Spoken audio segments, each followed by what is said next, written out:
భయ్యా ఇప్పుడే చూశాను భయ్యా గామి. అది పెద్ద ఫ్లాప్ సునామీ భయ్యా. సినిమా ఏం బాగలేదు, ఎవ్వడికి నచ్చదు, అసలు రేటింగ్ లేని సినిమా భయ్యా. నన్ను అడిగితే 6 సంవత్సరాల కష్టం 7 సంవత్సరాల కష్టం అన్నారు. ప్రీలీజ్ ఈవెంట్లో టీజర్లోనే పెద్ద హైప్ చేశారు భయ్య. ఎందుకు హైప్ చేశారు కూడా నాకు అర్థం కావట్లేదు. సినిమా ఎవ్వడికి నచ్చలేదు, అసలు ఎందుకు తీశారు కూడా అర్థం కాలేదు భయ్య. నాకైతే నచ్చలేదు సినిమా. టు బి ఫ్రాంక్గా చెప్పాలి, థియేటర్లో అందరూ పడుకున్నారు భయ్య, నిజంగా పడుకున్నారు.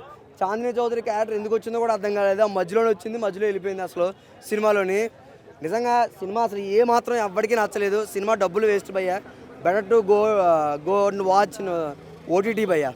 లేదు అంతగా ఆగట్లేదు అనుకుంటే మూవీస్లో నైట్ చూసుకోండి, అంతే తప్ప సినిమా వేస్ట్, ఎవ్వడికి నచ్చలేదు.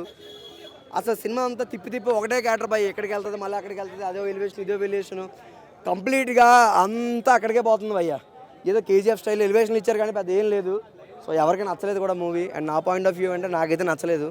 అండ్ ఇంకోటి ఏంటంటే మా పేర్లు చెప్పి మీరు రివ్యూస్ చెప్పి పాజిటివ్ చెప్పిస్తామని చెప్పి మా పేర్లు చెప్పి డబ్బులు తీసుకున్నారు. సో చాలామంది మూవీ టీం కూడా చెప్తాను, ఎవరో మాకు రూపాయి ఇవ్వలేదు, ఎవరో మాకు ఏంటి ఇవ్వలేదు. నేను సినిమా చూశాను, బయటకు వచ్చి ఇదే రివ్యూ చెప్తున్నాను, ఇంకా అంతవరకే. సో ఇంకా నన్ను రేటింగ్ లేని సినిమాకి మీరు రేటింగ్ అడిగి మీ రేటింగ్ని మీరు వేస్ట్ చేసుకోవద్దు భయ్య. And thank you so much.